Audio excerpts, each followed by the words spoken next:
Hey everyone, welcome to the Wu-Man Chu Chronicles. This is Wu-Man Chu, and every week, every Monday, I interview a musician, either past or present, that has performed on the Fest bill. This week, I have Johnny Angel Marquez from the band Private Lex, and they were on the bill the last 2 years, and they're great friends of mine, and looking forward to interviewing him here shortly. He'll be joining in the studio in a little bit. For now, I wanted to tell you what we're doing. We're raising funds for the venues, Smitty's Greenlight Tavern and the Old Monarch Cafe, which is formerly known as the Hanging Tree Cafe, during these times, the COVID-19 coronavirus thing.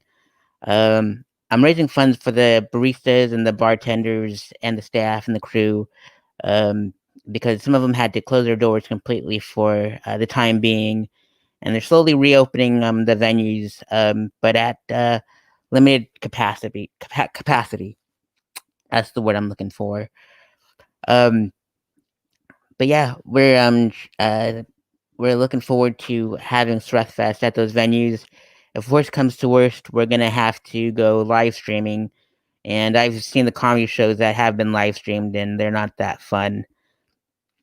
But since there's some viewers here, um, feel free to jump in the comments and ask some questions for my guest, Johnny Marquez, as soon as he jumps in. And yeah, so we're raising funds for his band as well, um, Private Flex. All their information is scrolling on the bottom there, as well as mine. So you can follow us, and we'll follow you back. Like us on Facebook and all that good stuff. Um, and let's see here. But yeah, hopefully the funds that we raise for everyone will go to their venues and their virtual tip jars. And and Johnny just messaged me on Facebook. He's having some computer issues, but we're gonna definitely have him on for sure. Um, let's see here. But yeah, I'm trying to raise funds for Private Flex, so that way they can record their album, buy merch. If you can donate to them, their PayPal information is on the bottom, as well as Casey's. She works with at the Smitty's Greenlight Tavern, and Adam Perez too. So definitely trying to raise funds for their virtual tip jars. Um, the um, the cafe formerly known as the Hanging Tree Cafe is switching to the Old Monarch Cafe, and they have great food and um, drinks there as well. Vegan options and vegetarian options, um, and meat options if you're a carnivore. I happen to be a pescatarian. I like fish. I gave up red meat a long time ago. Um, but yeah, hopefully his computer issues are fixed. But yeah, feel free to ask us anything, superhero questions, whatever. I happen to wear this Jason mask because of Ghostface Killer. I pay homage to my favorite hip hop group, the Wu-Tang Clan. Uh, and a funny story is how I got to meet them in Los Angeles and in Florida. But those are some pretty interesting stories of how I got to meet some of them, and they ended up being some pretty cool dudes. So if you listen to the Wu-Tang Clan, definitely listen to them. Wear your mask like me and protect your neck if you're out there during these times. Anywho, thanks for joining us. We're still waiting on Johnny to jump into the conversation. Um, as for Sreth, he had a show that was scheduled for Saturday called the Saturday Night Cenobites, but we couldn't go through with it because of scheduling conflicts. But luckily, he went to a comedy show instead in Jacksonville, and he got to spend time with his friends because he needed to get out of the house because of the cabin fever and whatnot. There was a lot of people at that comedy show, and reuniting with his old pals was what he needed the most. Um, But yeah, so hopefully everyone's looking forward to Sureth Fest this year. There's going to be 18 comedians and 21 musical acts from almost every genre of music, and all of the bands are all Pueblo musicians, all original. So you'll definitely get a flavor of like almost every genre of music there is in that town. My favorite town, by the way, and it's free to get in. So hopefully we don't have to resort to live streaming because that would be absolutely heartbreaking.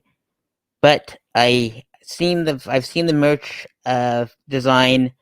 Charlie McMullen and I collaborated on the merch again, and it's a cross between Hellraiser and Fear and Loathing in Las Vegas. Like um,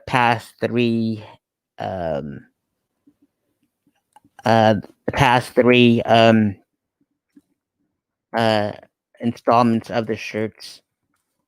So if you can recall, um, if you have the merch from the past 3 years, you'll notice the first one is in color, um, and it's the Chatterer from Hellraiser 1 and 2. Oh, there's Johnny. I'll add him to the stream, but you'll see the next merch here in a little bit. Hey, Johnny. What's up, man? Not so much. How are you, bud? Oh, dude, frustrated. Technical issues with the computer and the setup. But hey, at least we got our phones, right? Absolutely. Sometimes it works and sometimes it doesn't, but I'm glad you're here. This is Johnny from Private Lux. How's it going, bud? What's up? What's up? Going pretty okay. It's my day off, getting stuff done, loving the weather, enjoying the simple things. Absolutely. We'll break down your entire career. We have some viewers in here, and we'll have them jump in the comments. I think there's yeah, you have the option to check out the comments too. If not, I'll read the questions to you if they pop up. For sure. Yep. So let's break down your music career from 2008 to now. Wow. You were in a band called Cephalophile, if that is correct. Yes, cephalophile. It was kind of like head screw or mind fuck. Yeah, yeah. I got to hang out with those guys when I was getting into music in high school. My cousin was in the band playing guitar, and I learned just kind of learning about the music scene, shows, going to Phil's, going anywhere. It was really really cool. You know, those guys, Art, James, TJ, Sean, Pat, like all those guys were all crazy characters of awesomeness. Very chill and humble and very welcoming. I got to they brought me in, showed me a bunch of music I never even knew of, showed me camaraderie. It was really, really its own world hanging out at Art and James' house in the basement. It was cool, and they were doing this really cool thing about being in a band and being loud, and my cousin that showed me metal, and I was really opening up to it. And eventually it branched out to where after Patrick left playing bass for them, I was kind of the guy that was around and at least knew guitar. Um, Started playing bass with them for a while, for well, obviously a few years, having some really good shows. Really kind of brought into it real quick, really fast. And then after that, Pat at one time he had filled in for another band, playing bass, just kind of helping these other guys out. Well, another group of guys met TJ Alenga, our drummer, at Guitar Center. He was working there, and they had heard that, oh, hey, your band's bass player filled in once. Well, we need a bass player. And these guys was um, John Leverton, and introduced me to Aaron and Gillen, and those guys were doing their first show for a band called Force the Trigger. I filled out, I opened up, did their first show, and was like, all right, that was cool. Their music was really different, you know, breakdowns and heaviness, and not something I was used to. Like that was pretty rad. All right, well, you guys have a good one, you know. And they did a few more shows and kept doing their thing. after a while, after a while, they kind of hit me up to play a couple more shows, and that kind of became a trend to where I ended up just being their full time bass player. So I had Simplifile going and Force the Trigger. In the middle of all that, I was working a call center downtown, and one of the guys that I was doing his entry test with, his name was Robin Shahiro. He was like, "Hey man, you want to come over and check out our band? Well, we got a band, and we're gonna have practice." And I was like, "Yeah, that's cool. I'm not like looking to really join anything right now, but I'll come check it out. I'll come bring my bass. We'll have some fun." And then after we made noise for a good couple hours playing around, he just kind of sprung the question on me like, "Hey, you want to join this band?" And that's where I got to meet Jeff Clausen, Kellen Good, JJ, and it was really cool because that's where I got to be in the Beast Milwaukee. Wasn't really trying to be in the band, but hey, these guys were all like my big bros, partying, hanging out, showing me some riffs, and having a fun attitude about it. So doing a lot of fun shows with those guys, and Force the Trigger, and Cephalophile. Um, yeah, it was pretty wild. Like I know I'm skipping so much stuff, and in the middle of all of that, one of our good buddies, Nick Lucero, was had started this band with another friend Jenny and our buddy Danny Lazzarini. They started a band called Biophobivore. During that time, they'd gone through some lineup changes and they needed a bass player. And at some point, I just couldn't say no to those guys just because of how unique and badass and very skilled their music was. So, like, Cephalophile was death metal, Force Trigger was like, uh, metalcore. Beast Milwaukee, they coined the term happy hardcore. That was fun. But that was a lot of quick riffs, very fast stuff. And then Biophobivore was tech death that really opened me up to some technical stuff that I've not really played before. So was doing that for a while, like four bands deep. That's how I spent most of my 20s, playing shows and having a good time. That sounds about right. Does that sound about right, John? We got John Leverton in the house. Hey, the John, how are you, bud? Uh, Wu-Man Chu says, "What's up?" Yeah.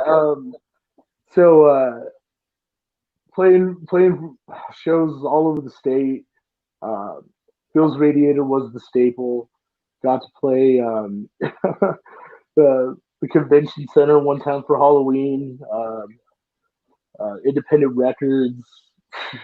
Uh, anywhere and everywhere that would take us to play, we would play, and it was a fun time. But Phil's Radiator was always the staple for that. Um, Anytime there was a show, we'd either be there or play it. And it was just, man, I got to meet so many awesome people. Those four bands I did a lot of growing and had a lot of experiences with, a lot of crazy experiences with. But really, I was a big fan of all those projects just because they were different. Uh, sure, they were all very aggressive, but they were very unique in their own way. A lot of amazing guitarists that I got to learn the riffs, kind of figure out how they were doing their thing. Uh, I'm pretty blessed to kind of have an awesome experience like that. It's not it's not as common as it used to be, of course, but uh, man, I'm just thinking about even coming on to here. I was very humbled to think like, wow, I'm gonna go back a good 10 years and think about everything I did for bands and music. Like, eventually, some projects came to an end. Some people started going to school. Some people moved away. Um, interest died down. So, some projects come and go, but I'm definitely very humbled that I had a really awesome experience with all that. I know around 2013 is kind of when a lot of the projects kind of died out for various reasons, and then eventually, I know in the middle of that, I played a little bit for about a year in 2012. I played guitar with Cosmic Waste. Those guys were fun. I see. I started off as a guitar player, but everyone needed a bass player, and there was a unique time where a band actually needed a guitar player. And my drummer from Biophobor, Danny Lazzarini, he started drumming for Cosmic Waves, and we just kind of jumped into there. Played a handful of shows with them. That was really fun.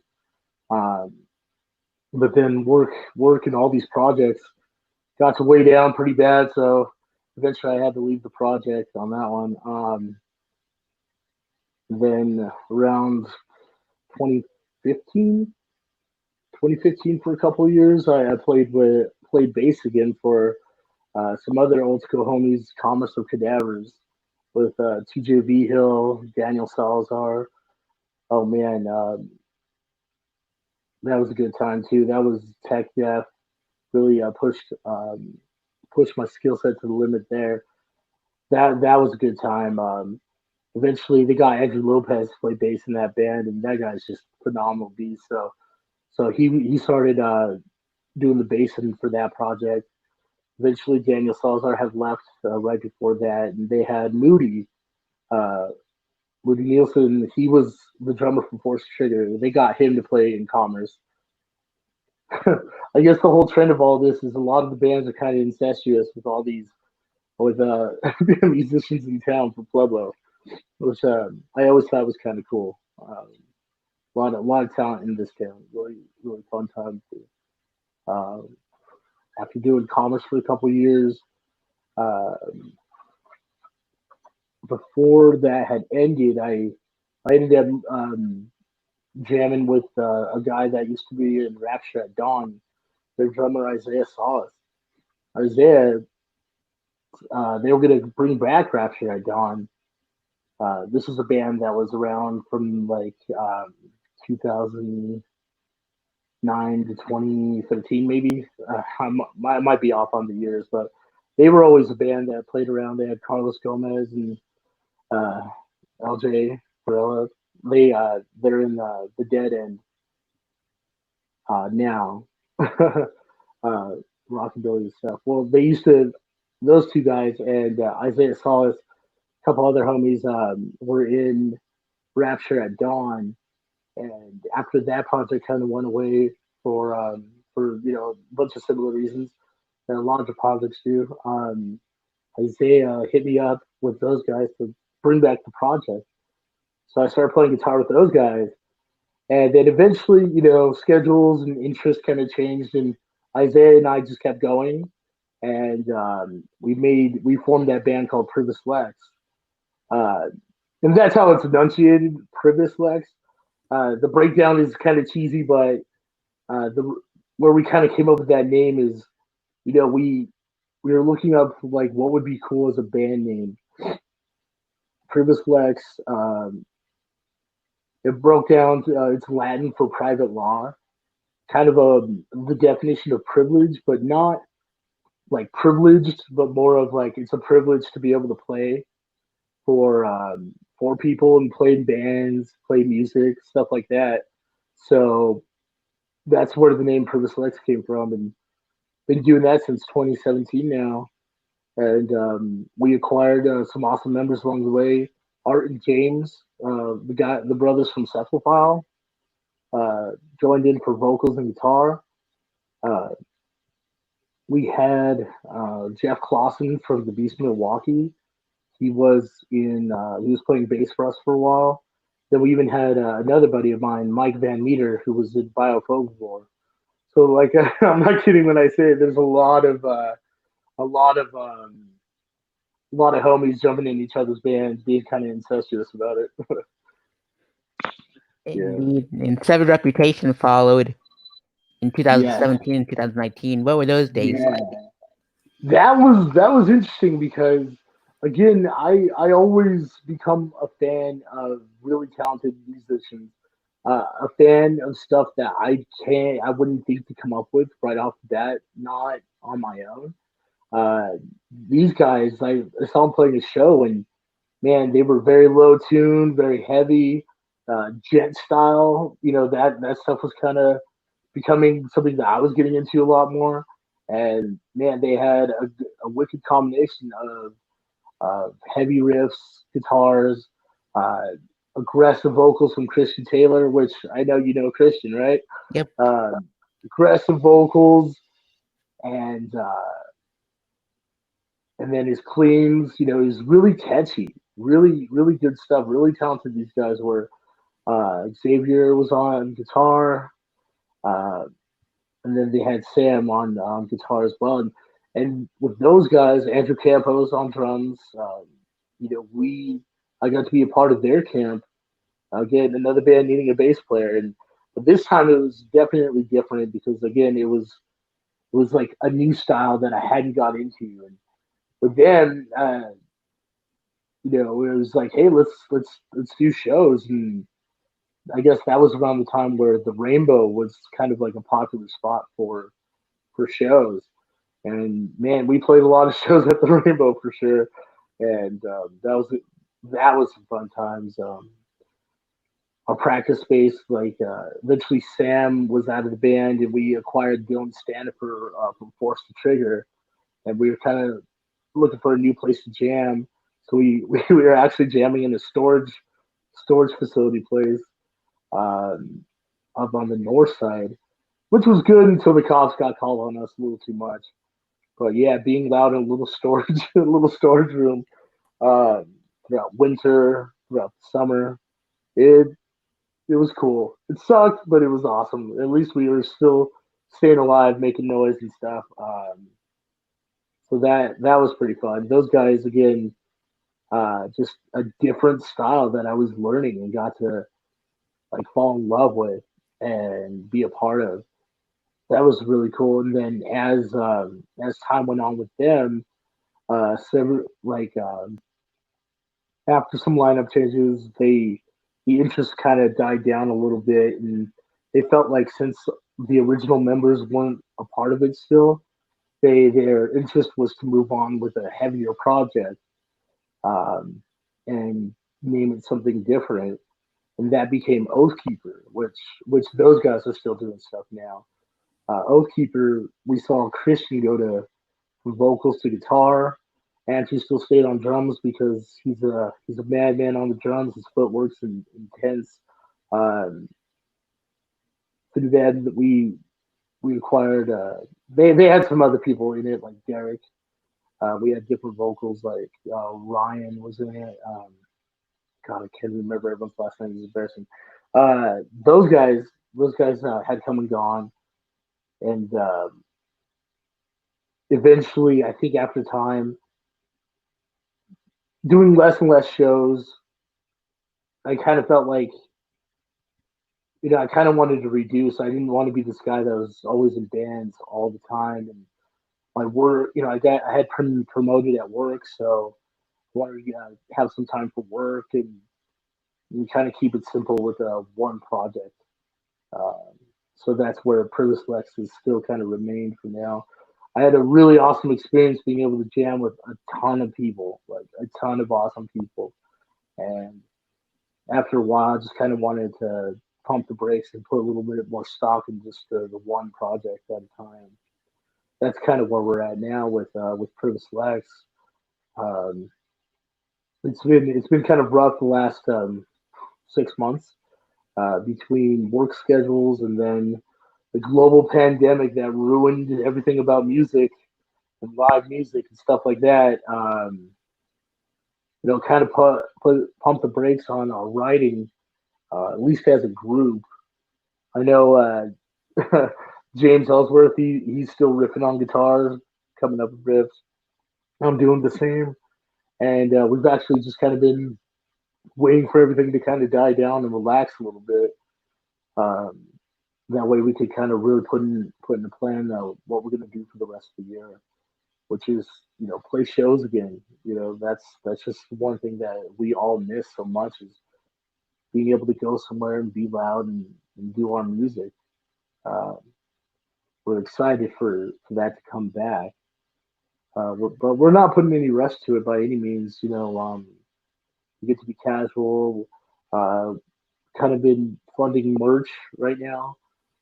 We've actually just got our face masks, our little bandanas in now, um, which we're going to start promoting here in a sec. Uh, Bandanas, shot glasses, shirts, stickers, all koozies, all that stuff. We're we're having fun right now, just kind of doing that while we wait for stuff to go back to normal. Indeed, and yeah, Christian was my last guest from the past episode, and Andrew's gonna be my next week's guest, so that's gonna be pretty awesome how it all comes together. And Yeah, yeah, when you mentioned that you were like performing like practicing in the storage units, it kind of took me back to like the Stolen Format guys, because when yeah.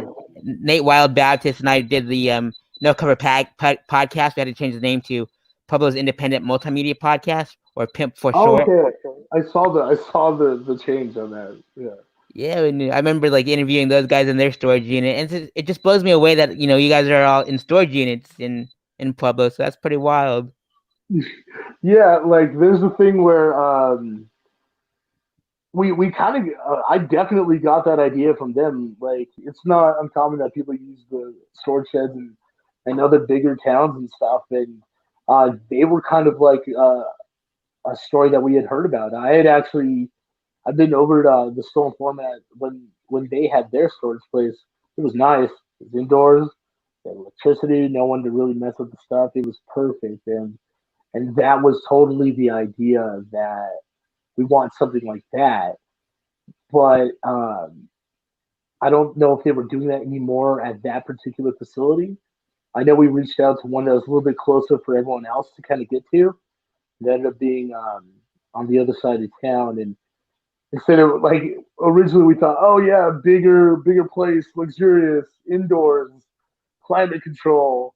It's like no, I guess our wallet can really afford the tiny one, not the smallest, but the second smallest. And I know there was plans to get the big one, but oh man, yeah, it the police did get called just even in the early evening, like times like right now. We would be jamming, watching the sunset, going running to the loafing jug that was right by there, getting drinks, and yeah, it was short lived, but it was a good time though. Indeed, like my buddies in bands in LA, they're called the gosh, I can't remember their name, but they shared a stage or like a storage unit place with the Tenacious D, and Oh really? yeah, that was pretty wild. They took me there after like a Norms or something, and I'm like, man, this is pretty cool. It's just a cool setup. But Yeah, like it's cool. Like I mean, I've seen a few different places between storage places and actual rooms that are set up for specifically band practices, and then even some that are even studio set up for recording. Uh, some places out of town and in Springs, they seem really nice. Um, I mean, just kind of making the commute. The guys were considering that too, and I know it was kind of an easier thing, but man, it's the big struggle about being in a band, even to this day, is where can you go be loud somewhere. For a while with Oathkeeper, we were renting out the Ragetown Manor for a little bit just to even be able to practice and get ready for some shows. Uh, Even that was kind of a short-lived thing. Just trying to find a secluded basement somewhere or somewhere away from residence is it's it's hard. It's a challenge. It's something that I think a lot of us, as we get older, are kind of building up to. It's like, hey, if we're going to look for a house, maybe we're looking to buy one with a finished basement or something with a garage. Consider soundproofing anywhere where we could be loud again to be able to have that freedom to make some noise. You know? indeed, man, hopefully the venues like rent you guys out like the spaces when they're like during like the non-business hours or something. That'd be pretty gnarly. I Yeah, wouldn't get yeah. too bad of an idea, like Smitty's or something.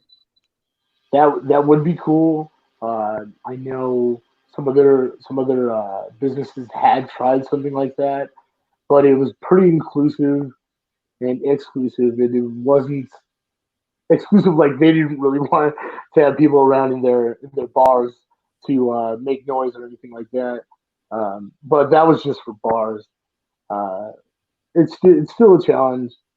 Uh, I know nowadays a lot of us are kind of starting to kind of write a little bit on our own with our laptops and some easy studio monitors. That's kind of becoming the new norm right now.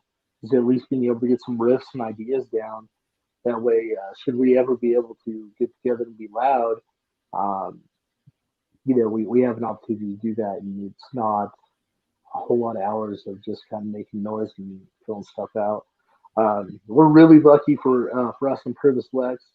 Isaiah, he owns his house on the south side, and he has really nice neighbors that have yet to call the cops. So we get a chance to be loud in his basement and stuff. So that's been awesome, and that's also helped keep that band alive. Is a consistent jam space for sure. Indeed, my favorite memories of previous Lexus was like performing at Threadfest, and like Yeah. your set list was written on the back of the top of pizza boxes. Yes, that right there is tradition from the band Cephalophile, taking it all the way back to the beginning for me, anyways. Those guys, again, these guys were always the ones that were pounding away the PBR and Warsteiner and there was always little Caesar pizza boxes around, and that was their tradition back then. Is they would write the set list on the pizza box. Arthur, who's a really talented artist, he likes to sketch and make really awesome pictures and art and whatnot and sketches. He would always doodle on it. So would everyone else in the band, and there was always tradition. Like we were always going to have a good show if we had the pizza box, and trust me, we always had pizza boxes as that, and it would be fun. Like that carried on to this project, and it's cool because we'll even theme our pictures and our doodles to if it's like a St. Patty's Day show or if it's someone's birthday show or whichever, we get to have fun with it. But that is definitely a tradition. It's funny, like some people to this day still have old Cephalophile pizza boxes, and now some Privis Lex set lists as well. Um, a good friend of ours, Sean Beeman, I think he has a few um, that comes to mind. Sean would always be the guy taking photos with iWorm for photography. Um, Man, just looking back, if you go on his Facebook page, you'll see just nothing but photos of pretty much every band I've been in and every band that went through Phil's Radiator or in town for a good half dozen years. Pretty fun stuff. Indeed. And like Yeah. growing up with your start with music, you watched a lot of MTV and VH1, and like which music videos really stand out, and which shows too? Because I know they had shows back then too. Oh, for sure. Yeah. Like that's where it started. Like being a kid, like a '90s kid, always in front of the TV. My sister and I always watched VH1, the Totally Hits videos, and then MTV, TRL and everything like that. We just watch all kinds of music videos, and it's funny because back then it was nothing but whatever was on. We were just absorbing it like a sponge. Weird anything like from like Britney Spears and the boy band stuff. I definitely missed out on the heavier, awesome parts of MTV, like Headbangers Ball and stuff like that. I was kind of late to all that, but I was still just kind of loving anything that would come on. Those Now CDs that they have, I think it's like Now 100 or whatever. But when those CDs first came out, I remember just being a little kid, just trying to get my hand on those because it's just whatever poppy was happening. I can't think of any that really stick out to mind because there was just literally everything. Man, yeah, it was like Britney Spears and Christina Aguilera stuff and Backstreet Boys and all that. But it was definitely something that's like, wow, I love all these different types of music. And then that kind of branched. Um, I was also playing video games all the time, and my cousin Carlos, the one that was in Cephalophile, he showed me Metallica, and he's like, "Hey, let's listen to some fast thrash metal while we play Jet Moto Racing," and it would just give me a rush, like, "Oh my god, this fast music to match the intensity of this video game that we're doing." I was like, "Fuck yeah, that's amazing. It's intense." And that actually made me feel something way different than the fun poppy stuff.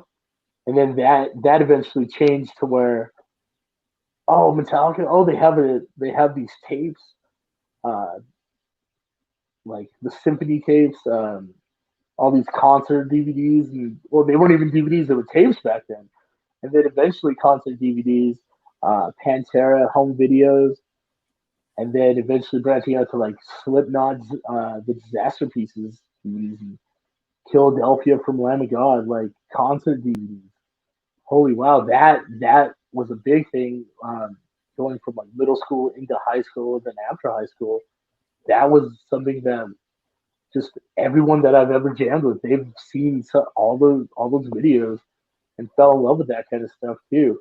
Being able to tour and have shenanigans and have a really good time, that was kind of an influence and kind of a dream for a little bit of everyone who I've ever jammed with. Um, some guys are still, climbing that mountain and pursuing that dream. Um, Others not so much. I know for myself, that was something that I always thought would be awesome, when I was in my 20s. But now I have a different approach when it comes to music.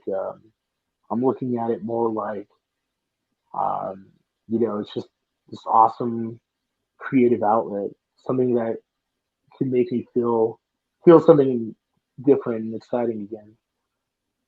That's where the shows come in. We definitely get our fill of energy and excitement just to even play a local show. Man, can't wait to get back to that. Yeah. Indeed, and one band that went off the mountain, which was like a huge inspiration to you, I read, was Slayer. Yeah, yeah, Slayer. TJ Langer let me borrow his soundtrack to the apocalypse. And it was literally, I think, like one tape and three audio CDs and at least a couple of concerts. And man, Slayer, like, and that was kind of the natural thing. Like, almost everyone I knew loved Slayer. It was aggressive. It was fast. That was some stuff that helped me learn how to play guitar better. Learning how to play Rain and Blood. I remember being in my guitar class in high school with an acoustic guitar, still practicing the Rain and Blood riff, the intro riff, playing it horribly wrong, and looking up some weird tabs online. Um, yeah, that was kind of the start for me on how to give it to get into guitar. A lot of these bands influenced me that way, and yeah, Slayer was definitely the one. I was happy I got to see them on their farewell tour, their world tour farewell tour, part one at least, because I know they did it twice, but it was pretty humbling to kind of see that through. See those guys kind of go out with a bang, like a 2 year long world tour bang. But I guess those guys deserved it. It was really awesome to see. Indeed, Yeah, and yeah, you've been playing music since grade school and high school, and wherever like local shows can and wherever local shows can happen, you were there. And yeah. what were like those early memories like with of like learning how to play like from grade school to high school? Well, it was definitely something like I always wanted to be as awesome as everything else that was going on that I was hearing. But then I had to learn like, oh, it's not going to sound exactly like what I'm hearing on the CD. That's something that my cousin always taught me. But man, it took a lot of years of again watching those concert DVDs, listening to albums. One album that really stuck out was Lamb of God, Ashes of the Wake. That album was a lot, had a lot of guitar riffs and down tuning, and I remember just trying to learn those guitar riffs. Really helped kind of shape my ability to go from kind of a novice to something a little bit beyond that. Um, when I was younger, I would watch my cousin play stuff like Metallica. Eventually, I would try to learn how to play those same songs, and yes, I was playing that Enter Sandman riff like time and time again. And then eventually, I learned a lot more and kind of complete the songs minus the solos because um, that was just beyond my skill set for a while. Um, but yeah, like it took a lot of years of not just really sucking at it, just really not being able to get comfortable with it. And after a while, just persistence helped pay off. And then next thing you know, oh, I can play that riff. Oh, I can play that song.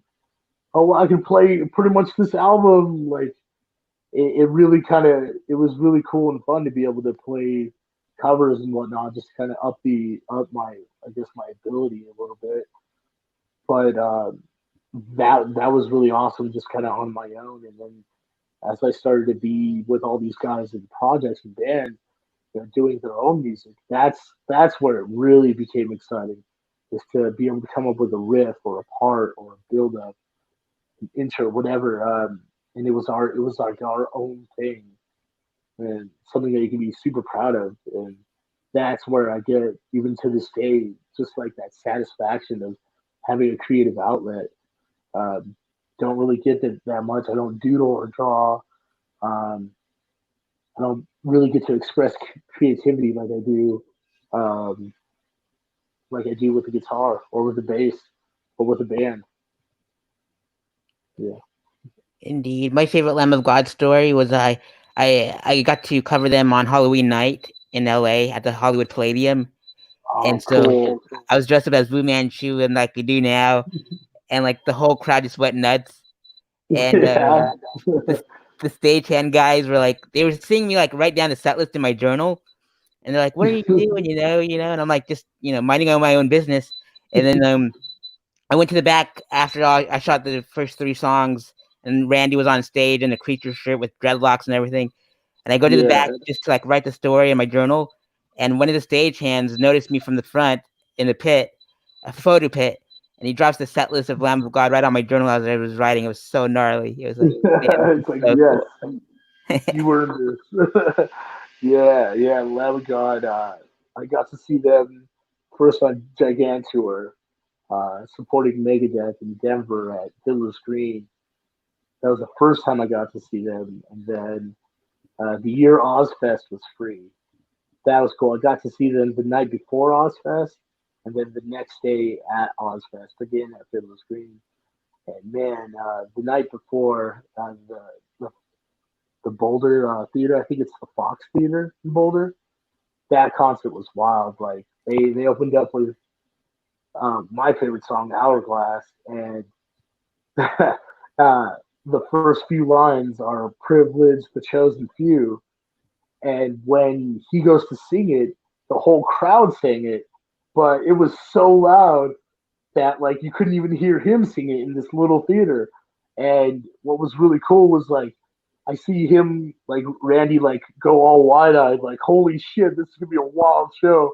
Even look over at Mark Morton, they kind of give each other a smile, like hell yeah, this is gonna be a good show.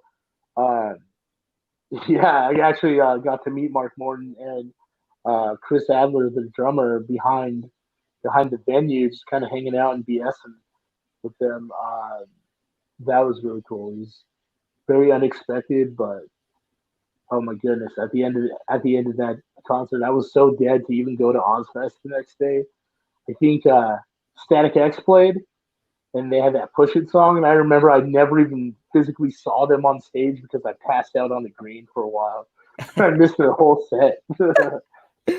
Oh man, my favorite story of the Fox Theater was with Sean Beeman, my best friend, and Yeah. we went and covered the Dillinger Escape Plan together, and Oh, yeah. I hooked him up with my photo pass. I'm like, I know this is your favorite band, he'll photograph him. I'll do all the writing, and then we'll just like join forces up for the article. And it was like he was like in heaven for that show, and I'm like, and I remember he kept the photo pass sticker on his laptop for like the longest, so it was pretty awesome. Yeah. Oh, I know. Like, I know. I talked to Sean about that. And I know he mentioned that to me. Like, it was like the craziest, best experience I remember. And yeah, Dillinger Escape Plan. That is one wild band. Like, I only saw them once. Our buddies in Sonic Vomit, got to open up for them at the Black Sheep, and man, like half those guys were hanging off the rafters and jumping on tables and were in the crowd and playing this crazy technical sporadic music. Like Dillinger was one of those bands that just it's an experience for sure. Indeed. Shout out to Barrett Skull from Sonic Vomit for printing out all their merch and from like all the bands and Threatfest. He's Yeah. such a great guy. Oh yeah. Like Barrett is the guy to go to in town. Like um, he's been a buddy of ours for a long time. Uh, we're actually we're gonna try to get some custom art from him. But right now for Privilege Flex, we actually just got a new batch of shirts, and he was the guy that helped us out with it. Yeah. Heck yeah, man. And so you performed in Oh like yeah, oh, and happy birthday! Happy birthday to Barrett. It's his oh, birthday. holy crap. I gotta wish him a happy birthday at the end of the interview then and all Yeah. that good stuff. And my sister's birthday is today too, so they share a great birthday. So awesome. Oh, right on. But Happy birthday to her. awesome. Yeah, no. So you performed in coffee shops, like at the at Smith, the new Old Monarch Cafe now is now they changed it for Fest and local bars like Phil's, old theaters, record stores, and the mall. Like, what were those experiences Oh like? my gosh. Well, like for me, like I didn't get to play all these places, but when I was first getting into shows, uh, I was a little late. Like there was the Indie House and the Chief. Uh, when I was getting into shows, one of the first shows I ever went to was at this place called Wireworks, a tiny little coffee shop. Now it's a little wine. I think it's like a little coffee and wine bar on Abriendo. Um, I know that place was just packed with people. I don't even remember who played that night, but I remember it was so packed that like it guaranteed was like not okay with any fire code. It was just packed with people, and it was just like whoa. It was like loud, angry music. I think it might have been like Runs Faster Scared or something like that. It was like intense. I was like, wow, that's what shows are like. And then everyone mentioned Phil's Radiator. Started going to shows there. Luckily, their shows were all ages.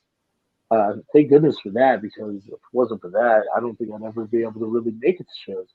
But Phil's Radiator always did shows, and then a lot of random one-off places like the Rapture at Dawn guys. They had a show at Hot Topic in the mall. Uh, through through Moody and Force the Trigger, we played independent records in literally in their shop. I remember headbanging while like playing bass in one of the aisles in between like the rock and country like part of there. Moody also had because he was going to school at the time. Uh, I guess Central had a Halloween party, and they had a stage in the setup, and but the PA was elsewhere, so we had to set up a way where from where a lot of our audio was coming out of. We played the convention center for that. It was like a Halloween party, and that was crazy. That was a little different. It was really cool as things changed though. Like the Rainbow Bar, Smitty's playing Smitty's was fun. The first time I played with the Beast Milwaukee at Smitty's, old Jeff Clausen fell off the stage. He managed to he fell front first, but managed to turn himself mid fall because that's a tall stage. He turned himself mid fall, fell on his back, and continued. He didn't miss a note. He still played while he was on the ground. And then his buddy David goes over and just poured beer down his throat while he's still playing.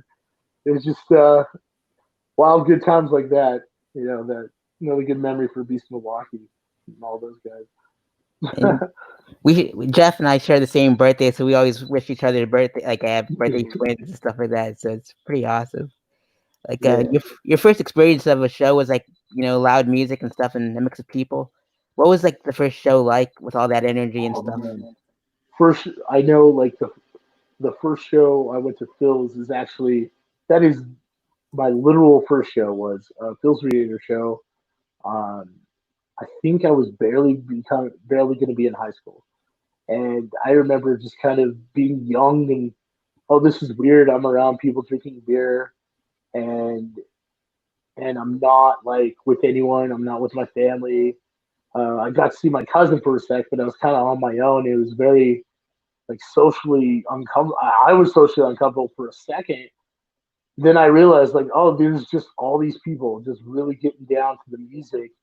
All these different types of people that some of them were like crusty gutter punks, all these metalhead guys, like you know, just like all these different walks of life were there, and I went from being very uncomfortable and out of my element to like extremely comfortable, just because everyone shared some sort of joy from the music and the loudness and headbanging and moshing. Like even if you weren't super into it, you're at least nodding your head in the back uh, and having a good time. And it's just all these mix of different types of people. And I was like, wow, this is just amazing. Like everyone's just kind of unified with the enjoyment of music and it being super loud. I remember I was like, holy shit! Like, am I supposed to be wearing like earplugs right now? Oh my god, no one else is. I guess that's okay. I guess I'll be okay. And it was cool. It was really cool just to kind of meet all these people and see all these awesome bands. Again, people that I would just fall in love with. Another influential band back in the day was Draft. Uh, got to see those guys. Super talented when it comes to the guitar work, drums, aggressive music. That was intense. Uh, seeing Son of Man, them do their thing was wild. And everyone was different. It was different, yet heavy, yet aggressive, and just overall just like an experience. And it all kind of ties back to that first show. Every show I would go to, it would be everyone just getting down to the music, all these different types of people, and that's what like helped me fall in love with shows more than anything. And shoot, to this day, I think I don't even think I want anything more, just to play shows and kind of see people get down to your music. That's for me, that's paradise. That's a good time. Definitely enjoy it, and I miss it, and I definitely want to get back to that um, as soon as things kind of get there for the year. You picked up a guitar from a pawn shop, and back in 2004. And what was the like make and model of that guitar? And like, why did you pick that one? And why did that guitar pick you? Oh yeah, so so the first guitar I ever picked up, it was a horrible mistake. I went strictly for looks, and that guitar was a BC Rich Mockingbird. But what was different about this one is it was acrylic and see through. So I was like, oh my god, this like neon green see through guitar looks so cool. Oh my god, I'm gonna save up money. Working at Taco Bell at the time, I was like, I'm gonna save up my money and get that. And then I got it, and I realized it was the most uncomfortable guitar in the world. Super heavy. It was heavy. It didn't sound all that great. It was intense. It sucked. It sucked, and I still have it to this day, just as a prop. My my second guitar was a stage star, an Ibanez with a fat neck, and that one was something that had a lot of playability to it. It kind of looked like a John Mayer guitar, this white and blue, simple. I wanted something that definitely did not. It was like the opposite. I wanted something that looked simple and not metal, and I not aggressive. Want people to listen to me for for what's being played, not how it looks. And I've kind of stuck to that ever since. So like the big flashy guitars and the big fins or the crazy headstocks, I stay away from that. Indeed, which leads me to like my next how your rig is set up. Let's talk about your all your current gear, like your Line 6 and your Carvins and your Yeah, Fender. yeah. So like for guitar, Line Six was something that was always kind of within the fam of the guys with Cephalophile, and that was just because they were very reliable, really simple. They had a lot of effects built into it, and that's something that literally I think I play one of the head. The head I play is from there. That I bought from James. Like just something that was very simple, reliable, and had a lot to offer. Wasn't too complicated. I didn't want to have a bunch of different pedals and stuff to really do the pedal dances. A lot of stuff was built in to where it would accommodate for anything I was doing, whether it be clean guitars or leady solos. Um, and then it would rock some. I do have a carbon cab with like a 15 and two tens in it, or maybe it's 212. That one's really beefy, really loud. I jam between that or a crate cab, a 412. And again, they put out loud enough noise to where I could be pretty much anywhere and could get the job done there. Um, my guitar is actually pretty simplified. It's a Schecter Omen 7. We play 7 string guitars in Purvis Flex to where we get a good blend of low end with the brightness of any kind of leads. So we get some low end heaviness, but still don't sub that out for any kind of different level or approach to the guitars. Like I want some brighter sounding stuff on top of some low end. It's a good combination. Indeed, and your plans for 2020 for Previous Lux is practice, get back into it, and play more shows and fund a CD and get more merch out there. And so Yeah, yeah, hopefully that happens. I hope yeah. I we mean, we definitely just need you kind out of there. even when the progress comes to a slow roll, it never really dies, and that's kind of our goal for right now. Again, we're just kind of privileged and happy to you know we're pretty it's a privilege to be able to get together and play music, and we really appreciate it. And even if it kind of comes to a slow roll, it doesn't really have to die. Indeed, I was hoping to get you all this year, but our schedules just didn't work out. But I'm hoping to bring you guys back next year. But if a Yeah, band drops, I'm hoping to squeeze you guys on because I love to see you guys perform again. That's you guys are my favorites. yeah. This was our first year we weren't gonna make it, and I know for myself, between all the other projects I've done before, I've played Sref Fest every year since I think one of the first ones at Phil's. I know, like I have T-shirts. I shoot even like I wonder if it'll let me flip my camera. Like I could even show you. Like I even still have like the poster stuff on my walls. That's so cool. Yeah, yeah, definitely. We appreciate all those opportunities and the time to go play with a bunch of awesome people and kind of bring that kind of community aspect into it. It's always a fun thing. That was always the one yearly thing we could look forward to. And then I know this year it was just kind of schedule conflicts, and yeah, even though like we want to play, it doesn't always work out that way. So Indeed, yeah, but definitely if we looking forward to can, that. yeah, we'll be. I know I'll be there. Even That's if not all of us can get off work and stuff, we'll be there for that, sure. that's gnarly. Hopefully, we'll have you back in the years to come, and hopefully all the stars align for all of us. That'd be awesome. Yeah. Hell yeah.